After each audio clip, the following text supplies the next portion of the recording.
Good evening. My name is Chitra Singh, and I'm a singer, songwriter, and producer of my new album, Divine Salutations, soon to be released. My thanks to the family of Soundworks who have invited me to host so I can present two of my songs from my upcoming album. The entire album was recorded, mixed, and mastered here at Soundworks. You will meet them all soon. Also joining me is film director Salvador Bolivar and music arranger Camilo Kratz and Stephen Ray, music and activist. And we're all here to talk about our experiences while we were creating this album that I'm so proud of and so excited to be able to present to you tonight. So with me is, of course, Salvador, who is a very dear friend of mine, and I've known him for quite a while, and our families are very close. And Salvador, let's talk a little bit of our friendship, right? Like we go a far way back, and we spoke about doing this project, I think about 5 years ago, right? Yeah, it was some time. It was some time ago. We've been talking about Yeah, it. and then I got a call, and you said to me, "Could you be ready like in 2 days?" I said, "Sure," right, to do a video, to do the film, and you called me, and then you gave me a certain directions, and I'm like, "Oh, okay." And my question to you is that I sent you the song, Yes. right, and then you sent me back. Some ideas. It Some was usually ideas, what some we do, right? concept. Like we get the track and Yeah. we kind of sit on it Right. and kind of come up with what I like to kind of just see what the music pulls out of me, not only lyric wise, but the rhythm and the melody. Right, I'll sit with it for a little bit, and then so that's what I did. I just kind of sat with it, closed my eyes, listened to it before I go to sleep, and jot down some ideas. And then when I had a cohesive thought, then I put it together and I sent it to you. See what you thought. And I loved it. Yeah, Yeah. which And- kind of made it difficult because Yeah. usually you're like, well, this is, I'm used to building with people, and so you're like, it's great. I'm like, Yeah. some feedback is no, I love it just the way it is. I'm like, okay, which was interesting, right? Because it's like first time that I usually the artists will have their ideas, and you were kind of very open to what kind of just a song called out of me. Yes. Which was interesting. It was challenging at first because I was hoping for some feedback, but we got the feedback on set, so we were playing back and forth. Yeah, that was exciting part of it. Yeah. So I have a couple of questions I'd like to ask you. Is that okay? So how did you find the process of directing me? Did I surprise you with my performance on camera? Well, I think that what I liked the most about the song, right, was from what I know about you, it's very much you, like the lyrics and what you're talking about. It was very much a Chitra song. So for me, and knowing you for so long, I was just like, I just want you to be you and be comfortable. And it was really nice because we had to talk and discussed. You wanted simplicity, and you didn't really want a lot of effect lights or anything like that. And so then that's when we talked about, it's like, well, what if we do kind of like an unplug, like an old school Yes. MTV unplug? And then the Yes. location we got was a friend of ours location, which is like they do performances there, and it's got that very old kind of vintage feel. Vintage feel to it. Yeah. And so it was nice. Your performance for me was very kind of soothing, and it's what I expected. I expected you to be kind of like relaxed. There was no Yes. real surprises. I mean, Yeah. what you decided to do, was very kind of what's the word I want to use? It's very norm, right? Like we was at Misha's space. Yes, and we've that's been there home. before. It's sort of like a 1,000 home away from times, home. and then we wanted to do Yes. a scene around the fire, which Yeah. we're always by fire, Fire, right? So yes, it just yes. felt really like home. It does, yes. So it was just like me making sure that I was able to capture that and not get in the way of that, Yes. right? So that I Yes. can grab the authenticity of it, right? And really allow you to come out in the way that you wanted to, which was real simple, real transparent, real clear. Yeah, authentic. And I think it was awesome. You know, we had a good crew there too. So excellent crew. Yeah, it was amazing. It was amazing for me. It was a great experience. Yeah, and you know, one of the things that I was really curious about is how did you and the cinematographer work together to choose the lighting and the color to match the mood of the song? Well, that was an interesting dynamic. So. Oh, I just want to do a little shout out to Mike Melia. He was the producer, and he was the camera. We had just been shooting for 72 hours on a previous project, that's why I gave you a call out of nowhere in the middle of the night saying, hey, can you get ready for this weekend? Because Mike had come to me and was like, he was producing this short film that I was the cinematographer on, and he came to me. He had pulled a lot of strings to get a very expensive camera. We shot with the Venice 2, which is what they shot Top Gun 2 with. And so he was very excited. We had these amazing lenses, right? All very expensive that he got for real cheap, because he had kind of was building a relationship with Autorama. Thanks, shout out to Autorama for helping us out with that too. So he was just like, hey, do you got something else to shoot? And I was like, what? And he was like, it was at the end of, we wrapped a long 14-hour day shooting this short film. And I was like, what do you mean? He was like, dude, I have this camera sitting at home and we're not going to use it till next weekend. Do you have something else you can shoot? Let's shoot with this stuff. And I was like, yeah, because we had a conversation. We did, yes. For years now, right? That you was like, I want it simple. And I told you, if we're going to do it simple, then we need to get a really high-end camera so that it can really capture that movie cinematic essence and the simplicity that we put in front of it. Yes. And so that moment came, and that's when the phone call came. And so really shout outs to him. And it was interesting because I know Mike for many, many, many years. And he was quite amazing. Yeah, he was very high energy. Yeah, he was. And I'm a cinematographer by trade, and so I'm starting to veer off into directing. Yes. And so it was kind of a work in me and him were working together because he's a jib operator by his craft, right? And so he was all in the jib and wasn't really paying much attention to the lights. Yes. So then that's when I stepped in and I was telling the crew, okay, do this, do that, put this in.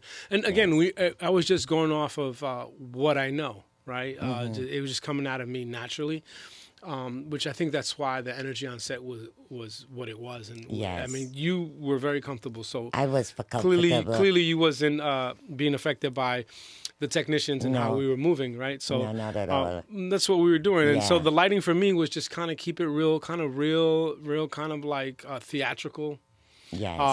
Kind of like, especially for the interior stuff. The stuff outside was pretty. The star was you and the fire, right? Yes. So it was just about camera work. Yes. And Mike did an amazing job operating that camera. He did. When we went inside, he was a little bit more occupied with the jib, and so I had to set up some lights. So I just had a light on you, and then I let everything else drop off a little bit. Then we played around with some tubes in the background just to pick up the space, and really have to say, I like to, when I light, I like the location to really call to me, right? Or whatever the set design is. I kind of like go into the space and see what comes out of that, and so Misha's location is it's got a character of its own. So it was really fun to like figure out. It could be vintage, futuristic, dimensional.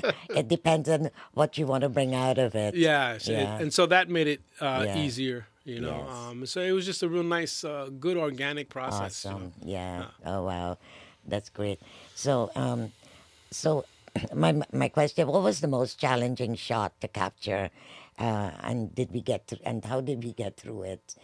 Was it indoors? I think in the indoor shots. Well, the indoor shots were challenging because you saw the big jib we had. We had like a 12 to 24-foot jib in that space. And thank God that Misha has the kind of space and height. The high ceilings that allow us to build that jib in there. But it still was kind of quite narrow. And there was a couple of shots where, and again, a testament to Mike and New York City Jibs and Mike Melia, because there was moments when we were shooting and he couldn't get a shot, and he would just grab his whole rig and truck it across the room. He wouldn't tell anybody. I'm like, I'm like looking at him from behind the monitor, like, what are you doing? And then I look at the monitor and I see he was repositioning himself in the middle of the shot. Yes. To yes. give you, and a couple of times I asked him, he said, I got it, Sal. I know what I'm doing. I know what I'm doing. I was like, when people are in the zone, you kind of get out the way and let them do what they got to do. And you know, in the edit, it was really apparent that he did know what he was doing. Yeah. What's your favorite scene? It's hard to say. You know, I think that for me, I really liked the stuff outside, but we were challenged with the weather. Like, I wanted to stay out there a lot longer. There's a lot of stuff that I wanted to capture with the fire and maybe change the angle on you. Yes. But it began to rain. Yes. So it kind of like creator pushed us out. Like, you know, okay, you got what you got. And so I would have to say, because of that, I was really kind of looking forward to that. But I really liked the stuff inside, but the inside didn't really come out it didn't really come out for me until like I started in the post-production of it and seeing it. And then when we started working with the graphic designer, Adrian Pomero, who did an amazing job. Down there, he's from Florida, is another old friend of mine. Shout outs to Adrian. Give me a call, bro. Haven't heard from you. So like the editing really shaped the final. Well, yes. Yeah. Well, but definitely the editing kind of helped put everything together because, again, remember, it was only 2 locations. Yes. Most videos, you have multiple locations. Right, you got a lot of stuff to go through. But it's once we edited and then we talked about it, and then I wanted to add this motion graphic component to it. And you had told me about some of the things that you liked and that you had kind of tried to do it in previous videos and it didn't really work out for you. And I said, well, I want to try that. And once we started playing with that, it went into a whole nother level. It really helped convey what you were trying to convey in the song, I feel, you know, visually. Well, if I remember I remember when I saw the final cut you had sent, or maybe the one before the final, and I was not accustomed to really seeing myself. And, you know, and having that camera like following me, and, you know, and I knew that, oh my God, I got to do this. So at moments when like I was really fatigued, like literally, I couldn't do it. But sometimes the more fatigued you get, you know you got to do it. Yeah. It's like, I got to do it just because I'm getting tired and I want this to be good. So that kind of worked in a way. But well, I would say, since you just, sorry to interrupt, I was just thinking about when you had mentioned what you said. My favorite part of the video is there's a moment like you start off and you're kind of just really sitting there and you have this really peaceful energy of it. And then there's one time, I think it's in maybe the second break of the song where you just pick up the energy and you're just a whole nother person. Like I could just say, oh man, she's like, you reached this like, you hit your superstar. Like you was kind of jamming there, and I was like, there she goes. That's it. Wow. And that's nice. It was that very Apple moment when the song kind of gets a little faster the tempo goes faster, and some of those shots are my favorite shots. Are your favorite shots? Yeah, because those are mine. You my can just tell that too. you're in the music. Like you're not even there. Yeah, especially that special effect at the back that comes up. Yeah. That was pretty good. So I want you to tell our audience a little bit of where they can find your work, how they can contact you, because, you know, you have an established film company. Yes. And So you're a very established director. And, you know, there's 7 billion people in the world, and I'm sure there's a few people that don't know about you. Yeah, well, my name is Salvador Bolivar. I have a website, which is Rising Phoenix Filmworks .com. And I'm based out of New York, but I've been around the world filming. You know, you could reach me at bolivarfilm@gmail.com. Reach out, check out my website, and I'm also on Instagram, which is Rising Phoenix FW. Check out the work, and you know, like to do different things. You know, I'm somebody that like I've over 23 years in the business as a director of photography, as a lighting technician, and I've been on almost everything from that. And so as a director, I kind of like to do off-kilt things that are not in popular culture. I Yes, mean, not that I yeah. will turn things down that were, but what really moves me Yes. and is things that are not what we normally see. And so that's why when you came to me with your project, and we've talked about so many other stuff. Yes, yes. Like I'm super excited to Over jump the into another years. project. Yeah. Because I can just I know that we can kind of do something that hasn't Right. been seen, and Yeah. that's what really attracts me. Yeah. You know. And what attracts me too, working with people, is I have to feel like spirit with them. Like they have to know, like there are many like great masters out there, but I like to work with people that know my spirit, my vibe, my vibration, my music, and they, and it has to be like a love, like a real respect for, like I respect your work, I respect many things about you, and that Thank you. that you do your way of life and everything. So, and I am very much part of some of the things we do together. So, that's really great to have you, Salvador. And I can't tell you how thankful I am that this project has come to fruition. And we're now going to present the video to everyone so Yeah. they can see it. Thank you very much, and thank you, Salvador. Thank you, Chitra.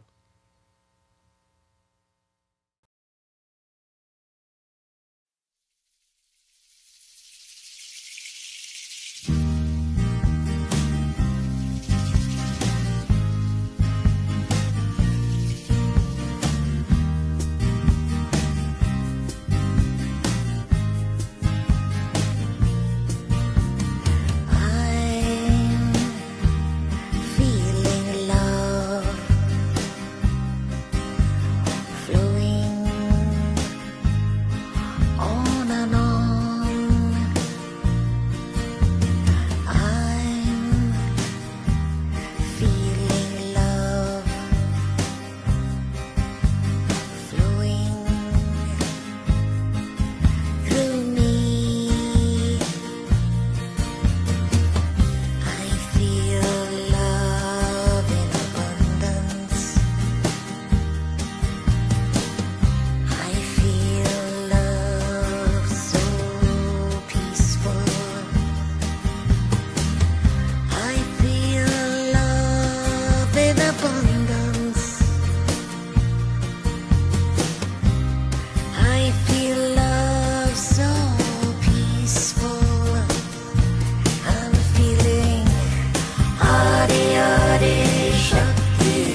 We enjoyed the video and my conversation with Salvador, who was the film director, and it was really great to have him here. So right now is Camilo, and Camilo is also the engineer for Soundworks, and he does all the work on my album. And I wanted to just chat with him about the music of of the song, "I Feel Love," which is like a sort of an anthem to the Shakti. And Camilo, I have, well, you know, I come into you and I say, Camilo, I'm coming to do a new song.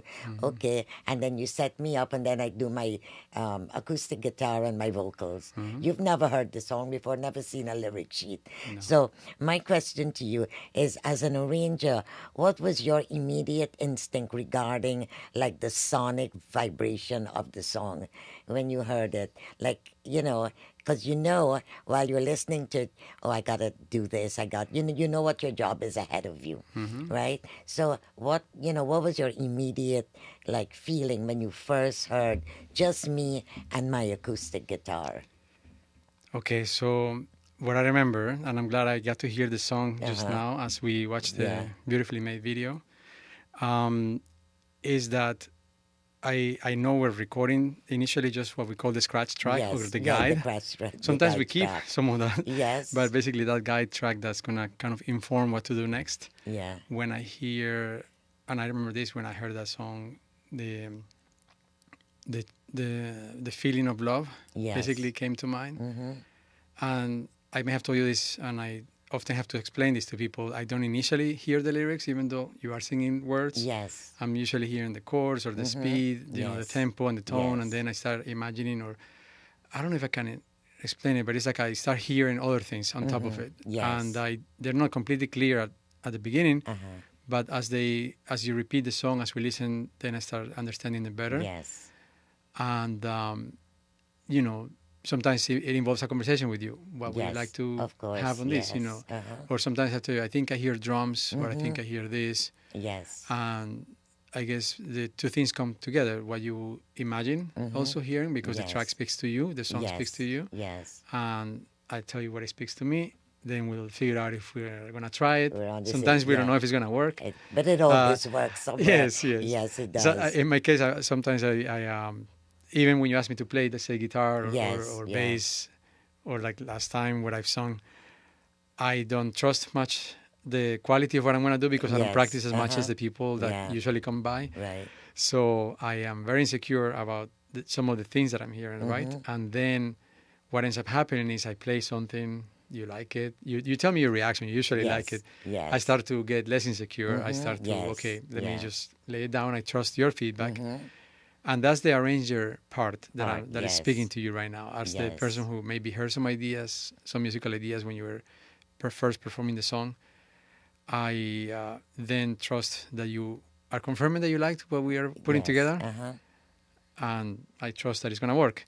Then I go back in there on the other side of the glass, and now we're listening to what we're working with as we are then yes. basically cleaning up little mistakes or little things Yes. that I may have made, or noises, whatnot. Yes. In that editing process, we kind of confirm, okay, it's all there. It doesn't need anything else. Then we yes. move on to the mixing stage where we're balancing things out. Yes. And we've done that process for all your songs, even for the previous albums, Swan Woman. Yes. And all the songs have their own personalities, right? Yeah. Each one has their own, based on the feeling behind it. And I usually start to understand the lyrics once we've kind of put together all the pieces. Yes, yeah. I mean, yes, you usually bring me a piece of paper. I can see them, I can read them. Yes. Of course, I'm hearing them, Uh-huh. but for some reason, the lyrics start to pop out at me more as we're in the towards the end of the stage. Yes. And then that's kind of how it happens. That's how the ideas come about, yeah, and it's then amazing. hopefully, my hope is that we put them together well to your Yes. satisfaction and to complete the songs Complete the song, live. yeah. Yeah. And what's interesting too is that all the songs we've recorded for this album, but we started with this one, I think. This was the first song we did for the album. And it was the selection of the instruments because I had no idea that we would have this flying guitar, you know, as the lead.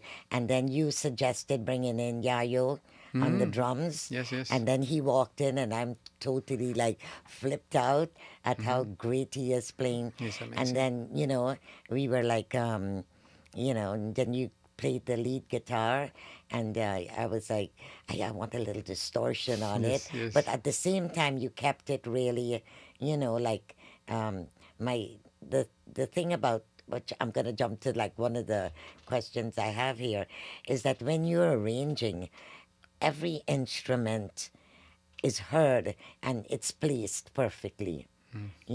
Where it can be heard without overpowering. And I always tell you, ghetto up that bass. Let's go ghetto with the Yes, bass. yes. But I love that about you, and that's how I love working with you. And then I wanted to also ask you, with the chorus and the harmonies, which of course you sing on too, and Anani sings on, did you feel that kind of shaped the energy of the lyrics? Oh, yes, I remember. I like the fact that it sounds like it's multiple voices. Yes. And joyful. Yes. And the different textures of the voices. Yes. Going along, in my mind, they come together with the drums. Actually, Yes. We're singing notes and we're going with your chords, but for some reason, the way they bounce back and forth with the drums. They're very danceable lyrics, very danceable lines. It was, yeah. So, I'm glad the voices worked out well. Well, yeah. As I told you, I wasn't too sure if my singing would work, but it worked. You knew in a way. You knew. You Yeah. heard my voice, and it blends well, I think, with Anais. Yes. It's very soft, her voice, and Yes. for the way we're singing along with your voice, there are Yes. different colors, different characters, which Yes. is to what you were saying. Ideally, all the elements that we put in can coexist without being too obtrusive to each other. Right. And even working with Yayo was amazing because, he came in and I've never met him before, but I've heard so much about him. You recommended him, and you told me he played with Leela Downs. Oh, yes. Yeah, he's a very well-known drummer. And I felt really honored that he just came in. I just felt the song and just gave it like that, feeling of, it's not like sort of like a Santana kind of a feel, the guitar and the drums. And it was just like one of those kind of tones, the song, the way it turned out, the arrangement. It's sort of a mixture between the 60s, right? Like 60s kind of music and contemporary. And it has also the mantra, the Adi Shakti. Yes. So, what I love is that I'm able to encompass my ancestral tones and words, and also I love Americana music. I grew up on it, and rock music, and to be able to bring all these elements together and to create this song, I feel love. And it really is, it flies. Yes, It really flies.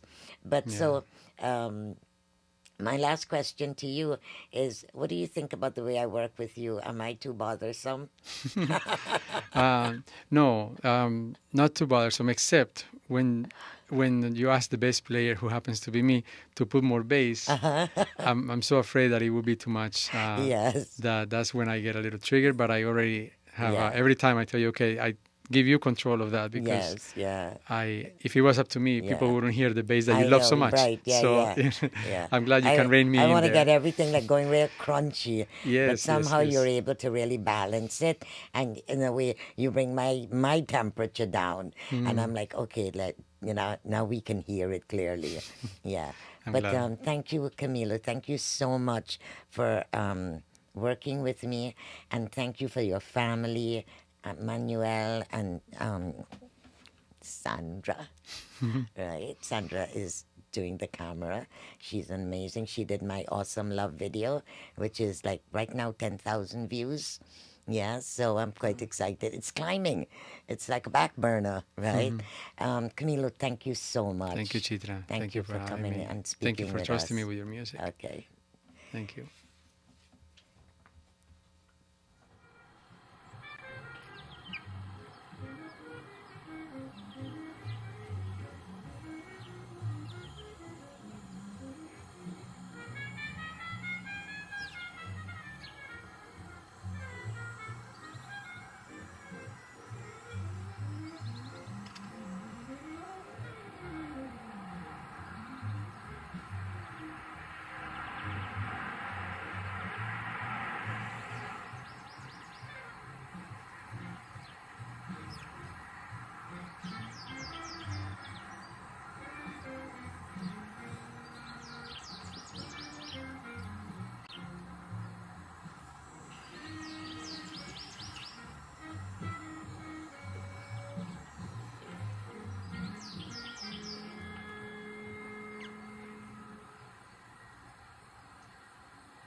Hi, we're back.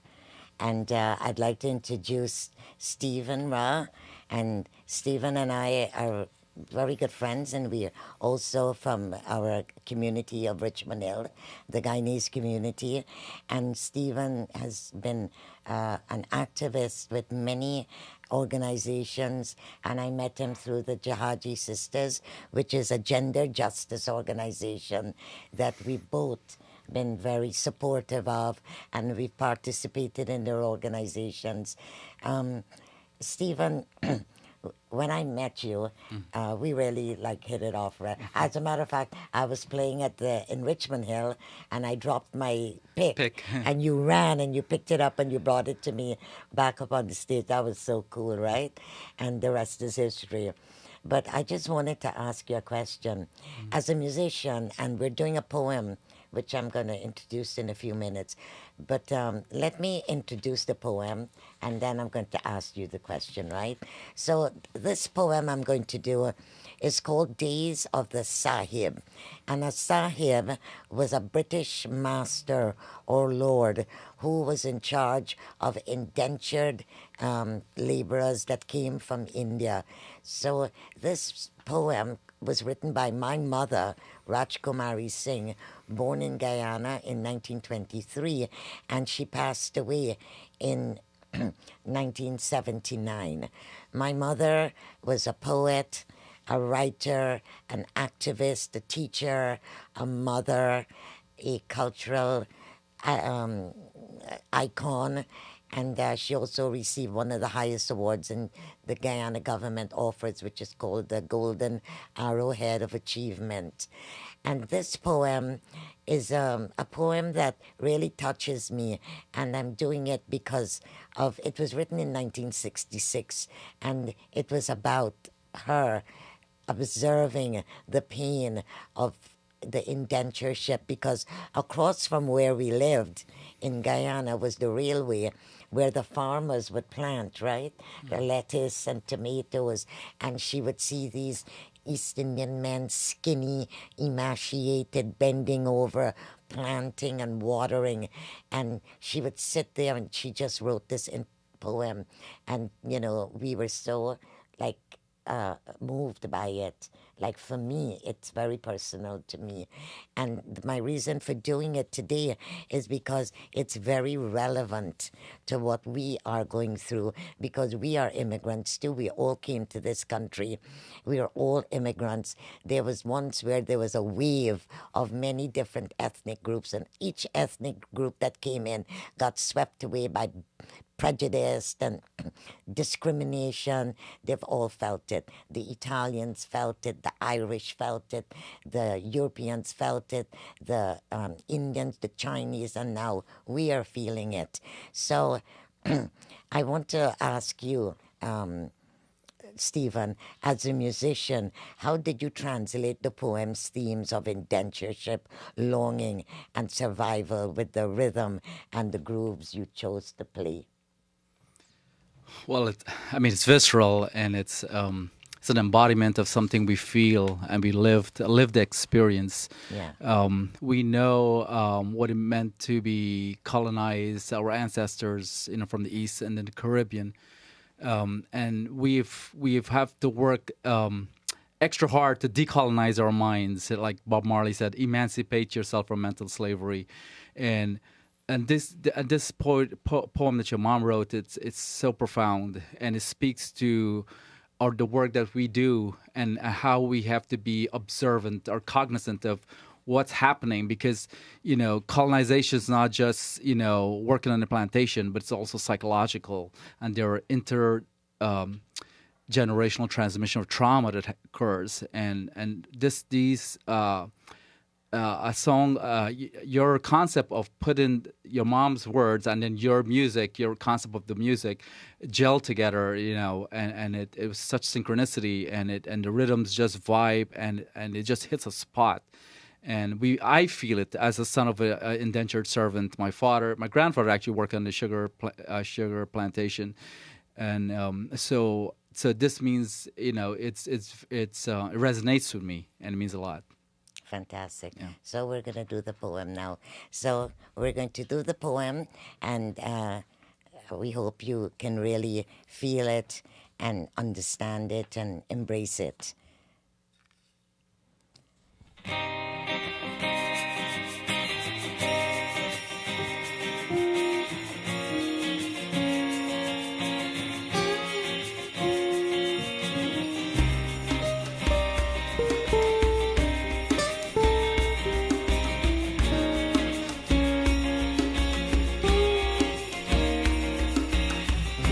Days of the Sahib are over, or should be, now that our land is free of the overlord's yoke.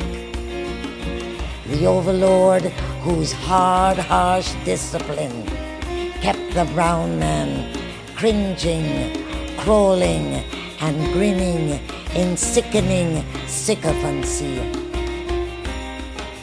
Not even the soil, nor the sky, nor the clouds can bear testimony of the toiler's indignities. For furrowed is yesterday's soil. Heaven's gases have mingled, and fleecy clouds have changed their shape and moved on. The word alone, passed from mother to child, is evidence of a brown woman ravaged in filigreed shadows of swaying sugarcane. Pen the atrocities, O brown offspring of a brown people, for posterity need must be told that they too have known frustration. Urgent is it to set down the struggles against the brutality of bullies and despots. To know is vital, for the young, the unborn, must never bow their heads, believing that theirs offered not to the fight. Yet, write sagaciously, inspire, rather than burden down with complexities of inferiority and hate, lest they too succumb to the evil of violating human dignity. For the rights of man are for all men and women. The right to live, to love, to stride with gait erect, a confident people, segment of a throbbing whole. For no force on earth, no violence, no terror can ever still the spirit of a people bred to sacrifice and to achieve.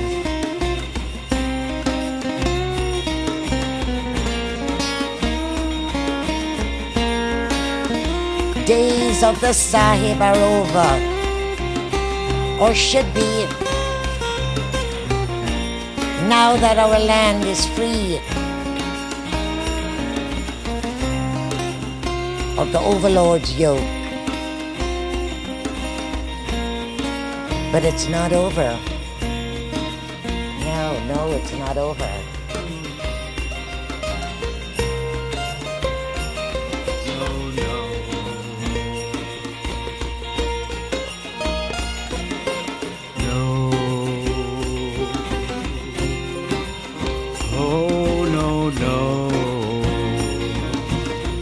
It's not over, no.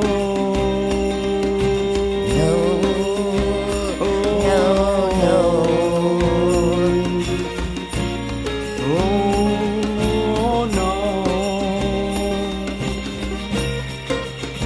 It's not over.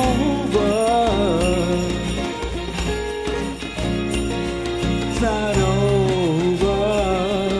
But to know is vital. Not over. For the young, the unborn must never bow their heads believing theirs offered not to the fight. It's not over. We are a people bred to sacrifice and to achieve. Yes, bred to sacrifice and to achieve.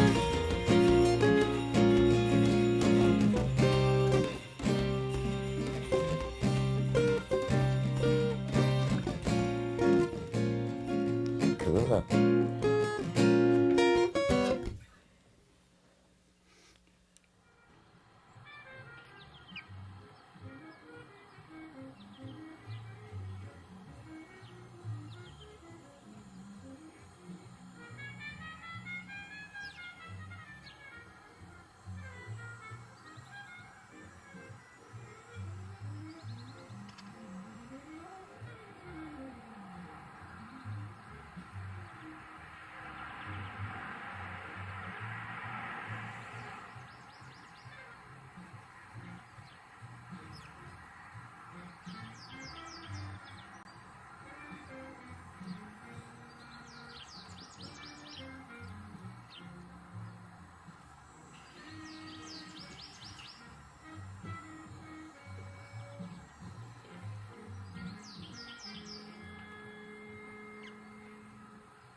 Hi, we're back again, and I'm back with Camilo.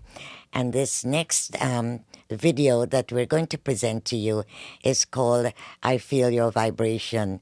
And it is an interesting song. Actually, it's a chant and also English lyrics.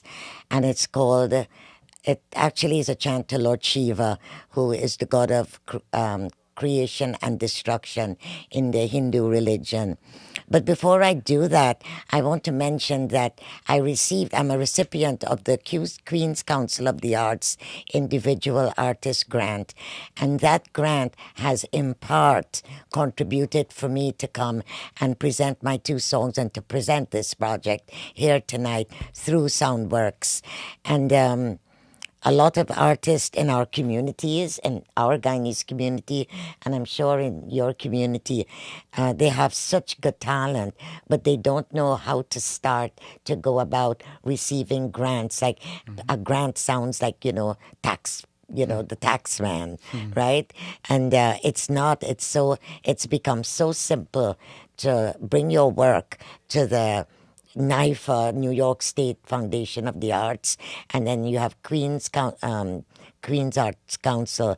Every county has an arts council that gives money for artists, individual, independent artists, to create a new work. And it's not a lot of work, but you have to be actively involved in the community. And it's usually, where you're collaborating with other diverse cultures, and they like to see where you're actively leading, leading a group and teaching them something that you're bringing to the table.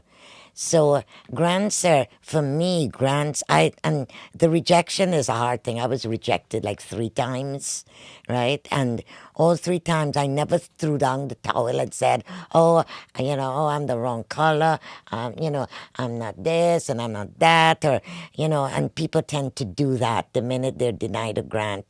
Is like scream, it's not. But you have to really go to the workshops, and even the artists that come in here, would be good for them to get information of how they can apply for city grants.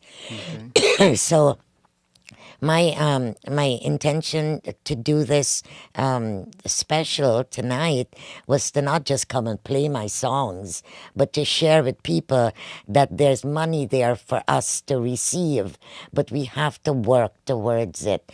Like you have to go and do workshops, participate with other groups in your community, your samples. Make sure you can, get your Apple phone or your Samsung, put it on the stand when you're going to, let's say, a temple, or you're going to a community event, and you just want to gather and play music, and you show that there's a sharing of art and culture between people. So those are things, and then you gotta attend the workshops. You have to register. First, you have to get the email, apply to register, because when I did my first application, I didn't really have a body of work. Okay. I just it was a shot in the dark, and I got shot down because it was a shot in the dark. But once I started to get involved in my community and with many different ethnic groups, I started to have videos people would send me of the work I did. And I went to many temples and churches and community groups and organizations, and, I participated. Wherever people asked me to go and play, I would go. I'm never really too big for that. You have to really stay, I'm not, you could be a big star. Like you look at a lot of people that are out there that are big stars, and they started in their communities. You look at a singer like Beyonce, she started in her church. She started at the fairs. She started at gatherings. She didn't just, and she grew into it. So you have to grow into it. And then I came here and I started working on my Swan Woman album, which is also on my YouTube music channel.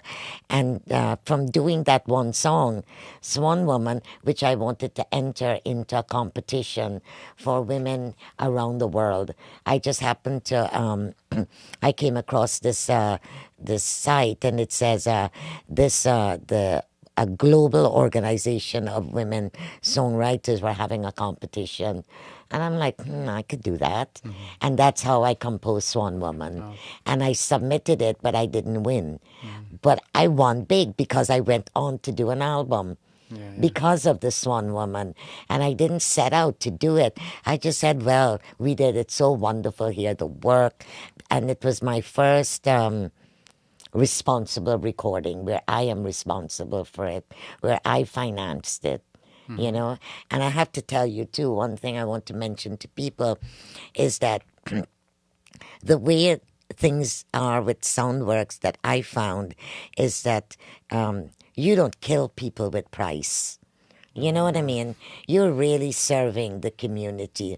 There's so many people that come through here, and the recordings that you do, it's like so diverse. It's just like Queens. You can find everybody from any part of the world in Queens. And here you can find, I look at your portfolio online, and it's people from every ethnic group comes through these doors. So grants, you have to make an effort to apply for a grant. And, there's no such thing as a small grant. A grant is a very prestigious thing to get because there's like 20,000 people applying. And out of that 20,000, you're probably like maybe 1,000. And that's a big selection. And it also opens doors to promote yourself and be recognized. And from the small grants, then you build up a body of work. You can go for bigger grants because then you're recognized, And it's not about being like, and I want to say that you don't have to be a master guitarist or a master composer to apply for a grant. I applied for it and I got it. And there are people out there that are a lot better than me, but it's what you put into your work, how you value what I value. Like I value my music I do with you, just my joy. It brings me joy, and it brought you joy, and we had fun, and that means there's something good there, So once you recognize the joy of your art that you're doing, like how Manuel, your son, is in here fixing up all the cameras. On Friday, I came for rehearsal. You're passing on your knowledge to the young ones, and they're coming up, and hopefully it will continue. And more artists will apply for more grants. And, I'm talking about recording artists and stuff, but you can be a dancer, a playwright, a poet. You can even go around and take pictures of gardens and, get a grant on that. So I just wanted to put that in there because Simone was supposed to be here tonight, but unfortunately there was an emergency she had to attend to. So I have a question, if I may, because I was looking forward to hearing from Simone in a way, and I know more or less the subject, and based on what you just said, let's say I'm just a brand new person to this idea of grants. Let's say I'm a musician and I'm working on recording some songs.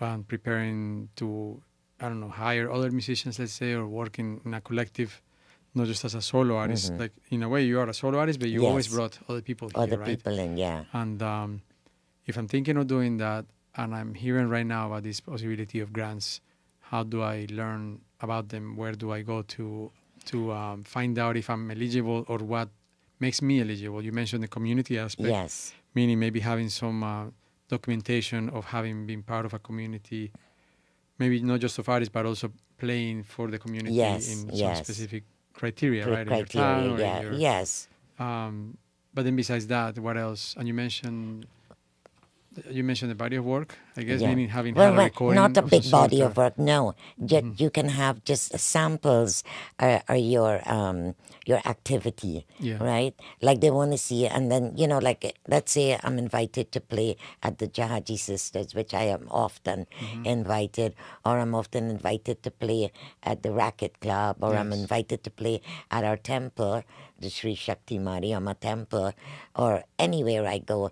I always try to make a recording so I can show that I've been participating. Okay. And those they're not looking for high tech stuff. They're looking for show me where you've been, what you've been doing. That we're going to take our taxpayers' dollar and give it to you to create the new works. So you have to show that you're part of a community. Okay. It's of course, as you get bigger, things change, the criteria changes. But for the individual artist grant, you can get up to 5,000 to 10,000. Okay. Right? 3,500. Okay. And I got a $3,500 grant. Okay. And then after this album, I'm going to go for a bigger grant because I've done my work for them. They see I've met my deadlines. I've met all the criterias they want. Then there's the paperwork aspect. But to find out, you just have to type in Queen's Council of the Arts grants. Okay. Or you just Google grants for individual artists, Okay. and all the information comes up. You click on, you submit your email, and then they send you information. Grant season is open. Oh, Then okay, you okay. open up the grant season page, and you look and see where do I fit in. Exactly. Right? That's kind of the part that I'm Right. clueless about. That I'm Where do I fit putting in? myself in You're a someone else's shoes. multidisciplinary How do I- artist. Yes. Are you doing dance? Yeah, With exactly. So you see music, where you fit individual, in right? those- Or like for me, I'm just a singer-songwriter, right? So I got the individual artist grant for recording, Okay. right? So that's, but the rejection was really, I got it 3 times, and on the third time, but I never gave up, because a rejection is a redirection. That's how I look at it. Okay. I don't ever get rejected. It's always a blessing in all aspects of life. That's good. Right? Yes. So, Camilo, now that we talked about the grants, and if anybody wants to know, they can out there, you can also type in the comments if you need to know anything or you have any questions about what we did here tonight. Please comment in the give a comment in the comment section and leave your name, or you can also find my information on my YouTube, my Gmail, or my Here Now website out there. So the next song we're going to do is a lyric video, and we did it here. It was our last project, and it is an amazing song. I love it because Camilo took it into places that I have no idea how we got there. He brought in Yayo again, right? And we had Ananis again, and you and me, and who else came on it? That's it, right? I think so, yes. And Camilo played the bass. Yes. You played the guitar. You played I played acoustic guitar. Yes, You yes. did percussions.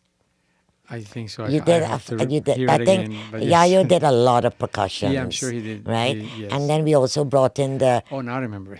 Yes. yeah, and then we brought in the Bangara track, yes, right? That that he you- had sampled yeah. that I loved. And then what we did is that we created this song called I Feel Your Vibration. But the best part of this song is the harmonies, how the background harmonies, and you and Anise came up. You came up with the almost like a Buddhist chant, and then yes. under it has layers. Yes.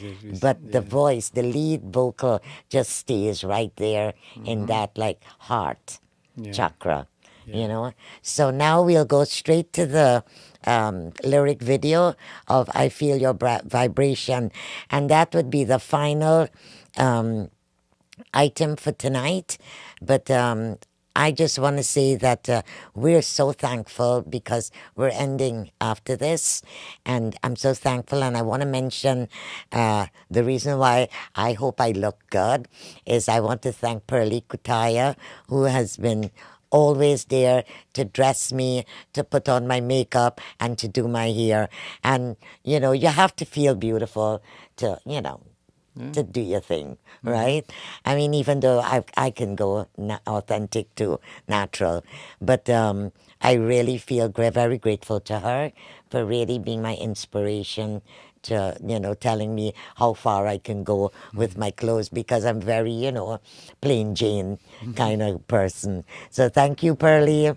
And I want to thank Ray. He brought us here and he'll take me home. And I want to thank Salvador.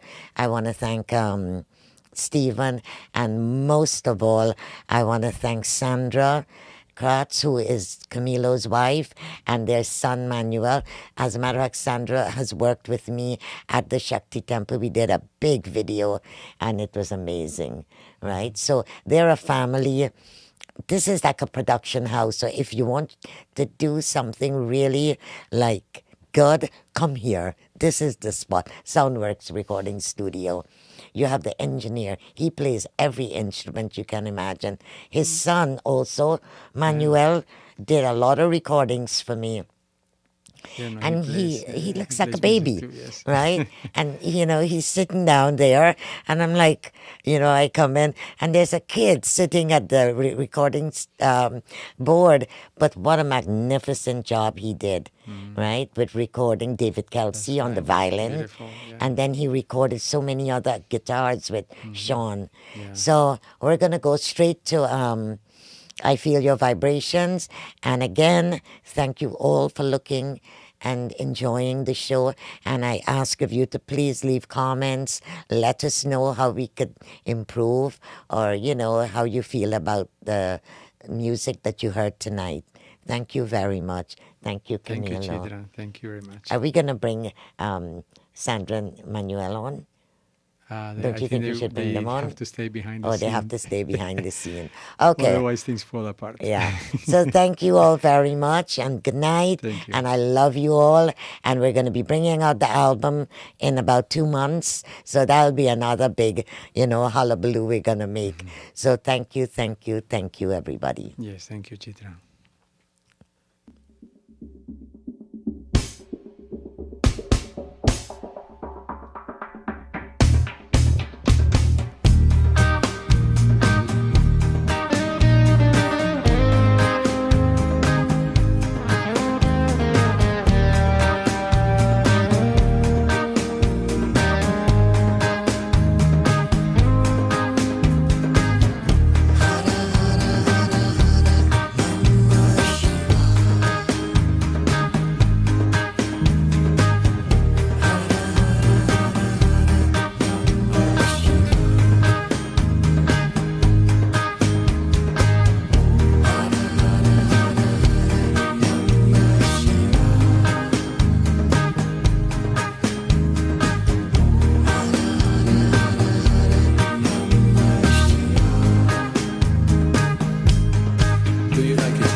myself together.